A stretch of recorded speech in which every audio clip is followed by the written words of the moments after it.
Good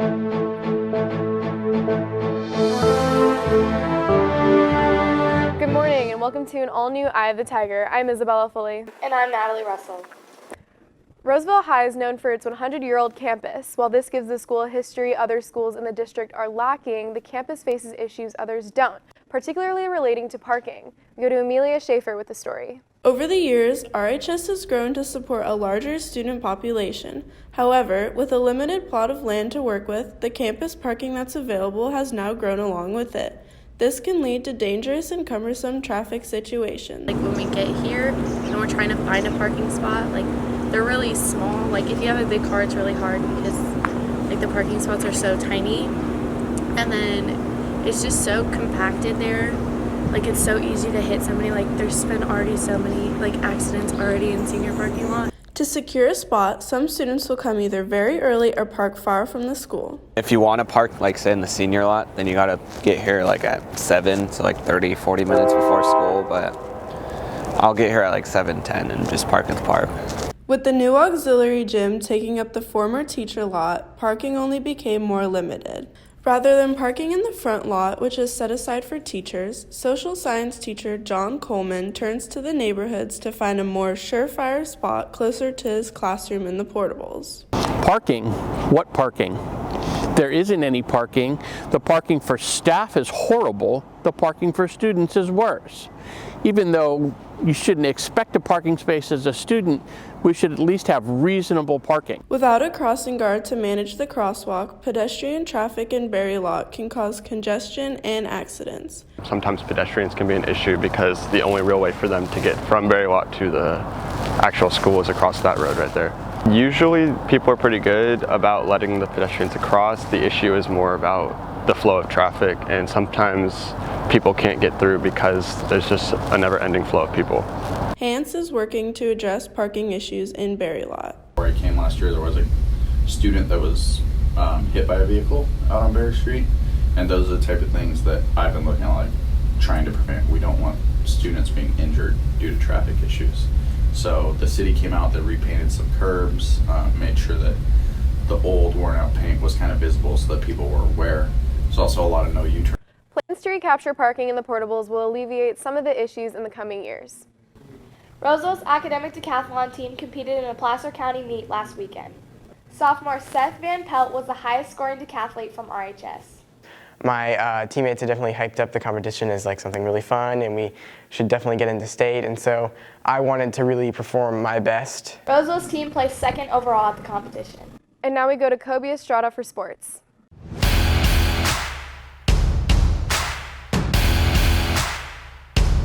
Good morning and welcome to this Tuesday's edition of EOTSN. I'm Kobe Estrada. During a rally last November, freshman Brady Ranallo broke his collarbone during the class lip sync battle. His road to recovery to return to basketball is almost complete as he's scheduled to suit up for his Yuba City in the last season of the game. We go to Ethan Nielsen with more on the story. After being set back by his collarbone injury, Brady Ranallo found himself sitting at the sidelines watching from the score table. I started out only going to practices and just watching, and then I started dribbling a basketball with both hands, and I ended up hurting my collarbone again, and I thought that was going to set me back, but it didn't. So I'm able to practice with the team now, and I'll be cleared for the last basketball game. Coach Josh Earhart found the injury surprising and was disappointed that the team was unable to use Brady for almost the entire season. In the very beginning, it was kind of an alarming loss. We probably weren't ready for it. It kind of happened, obviously, in a surprising manner. And right as we got going, we only had a couple weeks in, and it kind of caught us off guard. He would have been a huge asset, athletically especially, defensively especially. So hard to tell how it changed because we didn't really play games with him. So, but I definitely think that he would have played a factor in especially our defensive scheme, which would have helped. Teammate Brandon Graydon is glad to see that Ranallo has been a part of the team, but is also excited to see how the team will do during the game he can play. Brady's a very positive person, and through his injury, he's been at practice every day, and he's come to all the games as scorekeeper, and just to be there on the sidelines. So I think he's ready to come back, and he's had a pretty good impact through the injury.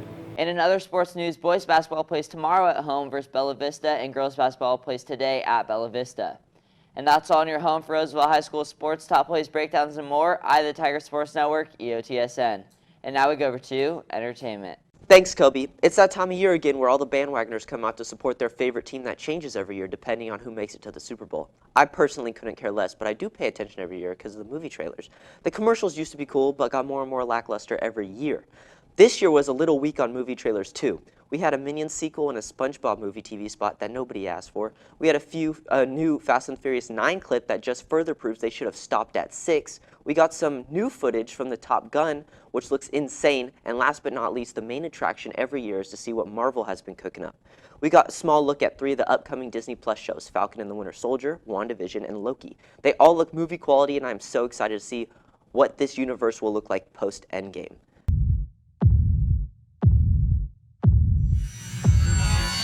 It's time.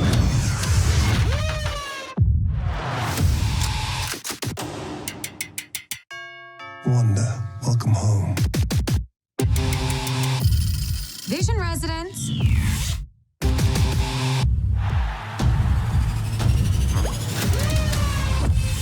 I'm gonna burn this place to the ground. Mulan also looks really good, but none of these compared to the amazing halftime show. Shakira and J-Lo, wow, what a choice. No, NFL and Pepsi really know how to... They don't know. No. It wasn't, no. Now, I love the halftime show last year. Despite all the shirtless Adam Levine moments that made me very uncomfortable, it was really good. With Travis Scott and Big Boy, and the Sweet Victory tribute was just fantastic. But this one made me uncomfortable times 2. First off, why did they pick Shakira and J-Lo? If they were going to get 2 washed-up performers, I have no clue why they picked them. And still, why didn't they add another one too, like maybe Pitbull would make the performance fire, and not some random Puerto Rican rapper that no one knows that's dressed up in all silver? I think their selection was just low quality this year, and they really did not need to make the show that uncomfortable. Like, whatever Shakira did with that rope was kind of unnecessary, and I don't even know what that tongue thing was, but it really wasn't needed either. So hopes are they really improve their performance in the coming years, but really, I'm just waiting until the Lions are in the Super Bowl. And now we go back to news. Thanks, Jackson. Sometimes the best puzzles are the ones you come back to over and over again. We go to Nathan Piedad with the story. Senior Trey Driggs doesn't need to prove he loves a good puzzle, when his expertise with the Rubik's Cube speaks for itself. As a practitioner of cubing, playing with Rubik's Cubes, whatever you want to call it, is just, taking different Rubik's Cubes and solving them. Driggs built up an expertise in the subject. I have a lot of fun doing this. I have a lot, as you can see, so definitely I wouldn't be doing something I don't enjoy, I started out with just the regular square cubes. Once you get past the 4x4 and 5x5, they're all kind of the same, just with more numbers. So I started to expand my knowledge to different shapes.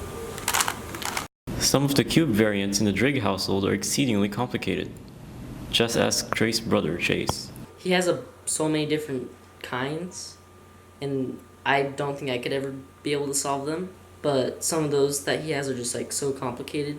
As an avid cuber, Driggs has introduced friends like Abby Edmondson to his hobby. I think it's really cool that Trey likes to solve Rubik's Cubes. I mean, they're an interesting, there's a whole formula you have to do, and you can learn ways to solve them, and you solve different sides. He's actually tried teaching me. I'm not too great at it, but it's a fun hobby. Driggs expects to continue increasing the size of his collection. And that's it for us today on Eye of the Tiger. And remember, we're always on at eyeofthetigernews.com. See you next time.